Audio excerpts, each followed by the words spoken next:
सुप्रभात बच्चों। हमारे आज का विषय है सर्वनाम।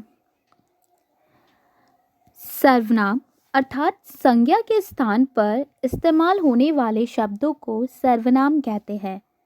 सरल शब्दों में सर्व अर्थात सब, नामों अर्थात संज्ञाओं के बदले जो शब्द आते हैं उन्हें सर्वनाम कहते हैं।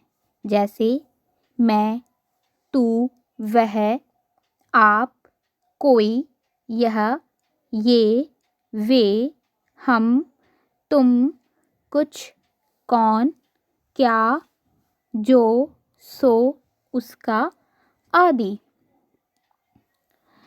अर्थात सर्वनाम जो शब्द है उनका प्रयोग कब किया जाता है, उसकी आवश्यकता कब होती है।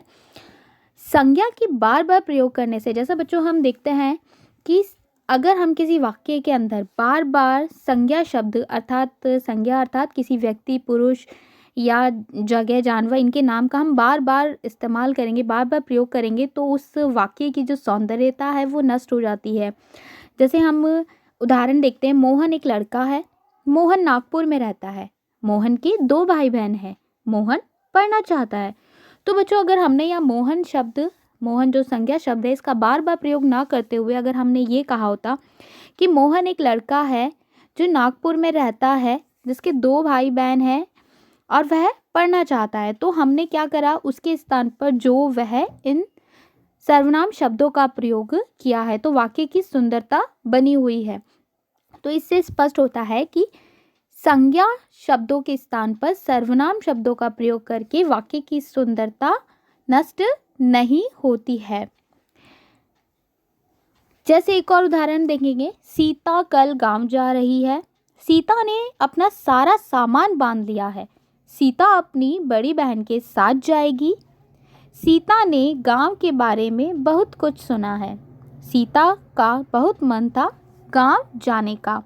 तो बच्चों देखेंगे, हम इसमें प्रत्येक वाक्य के अंदर बार बार सीता शब्द का प्रयोग हुआ है, जिससे वाक्य की सुंदरता नष्ट हो रही है। तो उसी का हम संज्ञा शब्द का बार बार प्रयोग ना करते हुए अगर हम सीता की जगह पे सर्वनाम शब्द का प्रयोग करेंगे तो वाक्य उचित लगेगा। जैसे देखिए, हम इस तरह भी बोल सकते हैं, सीता कल गांव जा रही है। उसने अपना सारा सामान बांध लिया है। वो अपनी बड़ी बहन के साथ जाएगी। उसने वहाँ के बारे में बहुत कुछ सुना है। उसका बहुत मन था वहाँ जाने का। तो बच्चों देखिए, सीता के स्थान पर हमने क्या करा, उसने, वो, उसने, उसका, इन सर्वनाम शब्दों का प्रयोग किया है। उसी प्रकार देखिए, जैसे सर्वनाम का प्रयोग हम कई बार आदर व अनादर भाव की अभिव्यक्ति के लिए भी करते हैं। जैसे आप आदर सूचक शब्द है और तू अनादर का द्योतक है। तो देखिए, जैसे हम कई बार बोलते हैं, हम ईश्वर के लिए या किसी महान व्यक्ति के बारे में अगर हम बात करते हैं, जैसे हम मोदी जी के बारे में बात करते हैं, तो वो हमसे बड़े हैं, सम्माननीय पुरुष हैं, तो हम उनको तू या तुम कहकर नहीं संबोधित करेंगे। वो एक वचन होने के बाद भी हम उन्हें क्या कहेंगे, आप करके संबोधित करेंगे। तो कई बार ऐसी परिस्थिति आती जहाँ पर हमें आदर सूचक शब्दों का प्रयोग करना पड़ता है, वहाँ पर हम एक वचन होने के बाद भी आप शब्द का प्रयोग करते हैं। सर्वनाम आश्रित वाक्यों को प्रधान वाक्य से जोड़ने का काम भी करता है। जैसे देखिए, वह पढ़ता है सो उत्तीर्ण होता है। वह पढ़ता है सो उत्तीर्ण होता है, अर्थात इसीलिए उत्तीर्ण होता है। तो कई बार सर्वनाम शब्दों का प्रयोग 2 वाक्यों को जोड़ने के लिए भी किया जाता है। आगे देखेंगे हम सर्वनाम के भेद। सर्वनाम के कितने मुख्यतः 6 भेद माने जाते हैं। पुरुषवाचक सर्वनाम, निश्चयवाचक सर्वनाम, अनिश्चयवाचक सर्वनाम, संबंधवाचक सर्वनाम, प्रश्नवाचक सर्वनाम और निजवाचक सर्वनाम। सर्वप्रथम हम पढ़ेंगे पुरुषवाचक सर्वनाम। पुरुषवाचक सर्वनाम में भी बच्चों 3 भेद माने जाते हैं। प्रथम पुरुष, उत्तम पुरुष, उत्तम सर्वप्रथम आएगा उत्तम पुरुष, मध्यम पुरुष और अन्य पुरुष। जिस तरह हम संस्कृत में पढ़ते हैं प्रथम और मध्यम और अंतिम होता है उत्तम, उसी तरह सर्वनाम के अंदर उत्तम, जिसमें मैं, हम, वक्ता, वक्ता अर्थात जो पर्सन बात कर रहा है। मध्यम पुरुष तुम या आप, या जिसे हम बोलते हैं श्रोता, जो सुनने वाला व्यक्ति होता है वो मध्यम पुरुष होता है। और अन्य अर्थात थर्ड पर्सन की हम बात कर रहे हैं, वह या वे, यानी अन्य पर्सन, थर्ड पर्सन।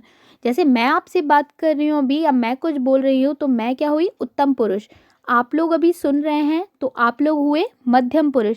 और अगर हम अन्य पर्सन, थर्ड पर्सन के बारे में बात करते हैं तो वो कहलाएंगे अन्य पुरुष।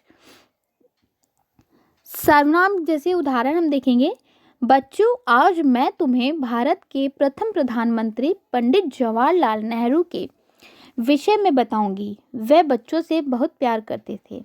तो बच्चों यहाँ देखेंगे हम, मैं, तुम्हें तथा वे सर्वनाम शब्दों का प्रयोग किया है।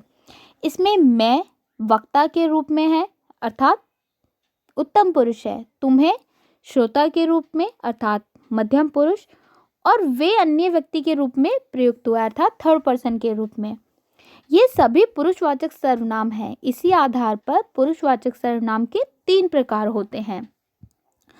अन्य हम देखेंगे जैसे सर्वनाम भेद की जो सारणी होती है जैसे पुरुषवाचक सर्वनाम की, वो इस प्रकार है। उत्तम पुरुष में कर्ता, कर्म, संबंध, उसी तरह मध्यम पुरुष में आता है और इसी प्रकार अन्य पुरुष में। तो बच्चों ये सारणी आपको पता होनी जरूरी है कि किन किन वाक्य में किस प्रकार से इन शब्दों का प्रयोग होता है। अगर उत्तम पुरुष का कर्ता है तो वह अपने लिए बोलेगा मैं, मैंने या हम या हमने। मध्यम पुरुष में वो बोल सकता है तू, तूने, तुम या तुमने। अन्य पुरुष में वह, उसने या उन्होंने। इसी प्रकार कर्म और संबंध जोड़ने के लिए भी प्रयोग किया जाता है। सर्वनाम का दूसरा भेद है निश्चयवाचक सर्वनाम। तो देखिए नाम से ही पता चल रहा है निश्चयवाचक, निश्चित होना। वह सर्वनाम शब्द जो किसी व्यक्ति, वस्तु या घटना का निश्चित रूप से बोध करवाते हैं उन्हें निश्चयवाचक सर्वनाम कहते हैं। जैसे वह मेरा घर है, यह लाना जरा, अर्थात निश्चय है। किसी भी बात को कहने के लिए वो निश्चित कर रखा है कि वह मेरा घर है। उसने संबोधित करके, इशारा करके बताया है, संकेत करके कि वह मेरा घर है। उसे श्योर है इस बात का कि वह निश्चय है, निश्चित कर रखा है उसने कि वह मेरा घर है। तो जहाँ पर निश्चित चीज़ें होती हैं वहाँ निश्चयवाचक सर्वनाम का प्रयोग होता है। अनिश्चयवाचक, जिन सर्वनाम शब्दों से किसी व्यक्ति, वस्तु या घटना का निश्चित रूप से बोध नहीं होता है वह अनिश्चयवाचक सर्वनाम कहते हैं। जैसे कोई तुम्हें बुला रहा है, अब हमें नहीं पता कि कौन बुला रहा है, वो पुरुष है या स्त्री है, बच्चा है या बुजुर्ग है, तो उसने अनिश्चित रूप से बताया है। बात में कुछ तो दम है, अब कुछ तो दम है, अब वो किस प्रकार से उस बात की विशेषता बता रहा है वो उसने निश्चय नहीं किया है, इसलिए यहाँ पर अनिश्चयवाचक सर्वनाम का प्रयोग किया गया है। अन्य है प्रश्नवाचक सर्वनाम। तो यहाँ देखिए नाम से ही पता चल रहा है प्रश्नवाचक। जिन सर्वनाम शब्दों का प्रयोग प्रश्न पूछने के लिए किया जाता है उन्हें प्रश्नवाचक सर्वनाम कहते हैं। जैसे क्या बात हो गई, मैंने प्रश्न पूछा क्या बात हो गई, तो जो क्या शब्द है वो प्रश्नवाचक सर्वनाम है। उसी तरह तुम्हारा नाम क्या है, तुम कौन हो, तुम्हें क्या चाहिए, इस तरह के कुछ उदाहरण होते हैं जो प्रश्नवाचक सर्वनाम में पूछे जाते हैं। जैसे क्या सुंदर दृश्य है, तुम क्या कह रहे हो, तुम क्यों हंस रहे हो, इस तरह बहुत से ऐसे उदाहरण हैं। अन्य है संबंधवाचक सर्वनाम। यहाँ नाम से ही संबोधित हो रहा है संबंध, दो चीज़ों में जब संबंध की बताया जाता है। जैसे कुछ सर्वनाम प्रधान उपवाक्य के संज्ञा तथा सर्वनाम का संबंध आश्रित उपवाक्यों के साथ जोड़ते हैं। जैसे हम इसको सरल भाषा में और देख सकते हैं कि जो सर्वनाम एक बात का किसी दूसरी बात के साथ संबंध प्रकट करे वह संबंधवाचक सर्वनाम कहलाते हैं। ठीक है, तो मतलब एक वाक्य दूसरे वाक्य से संबंध बताता है, प्रधान वाक्य उस पर आश्रित उपवाक्य से। उदाहरण जो करेगा सो भरेगा, तो यहाँ पर पहले वाक्य पे दूसरा वाक्य क्या है, आश्रित है। जैसी करनी वैसी भरनी, अर्थात पहले वाक्य पे दूसरा वाक्य आश्रित है। जो मेहनत करेगा वह सफल होगा। ऐसे कई अन्य उदाहरण हैं जो दोनों वाक्यों में संबंध बताते हैं। अंतिम है यहाँ पर निजवाचक सर्वनाम। तो बच्चों देखिए, निजवाचक सर्वनाम जिन सर्वनाम का प्रयोग खुद या स्वयं के लिए किया जाता है उन्हें निजवाचक सर्वनाम कहते हैं। जैसे देखिए कि हम अपने लिए कोई बात करते हैं तो वहाँ पर निजवाचक सर्वनाम का प्रयोग किया जाता है। मैंने स्वयं ही कार्य कर लिया, मतलब अपने लिए बात की जा रही है, तो यहाँ पर स्वयं शब्द क्या है, निजवाचक सर्वनाम है। स्वावलंबी लोग अपने आप पर भरोसा रखते हैं, तुम्हें सारे प्रश्न खुद ही हल करने होंगे। तो यहाँ देखिए, स्वयं, अपने आप और खुद, यह तीनों जो शब्द है यह संबंधवाचक में, निजवाचक में है। तो यहाँ पर क्या हो रहा है, ये अपने आप कुछ कार्य किया जा रहा है। जैसे डॉक्टर साहब स्वयं चले जाएंगे। अन्य उदाहरण और देखिए, वह खुद चली जाएगी, तुम अपना काम करो और मुझे मेरा करने दो। तो जहाँ पर अपने आप कार्य करने की बात होती है वह निजवाचक सर्वनाम कहलाता है।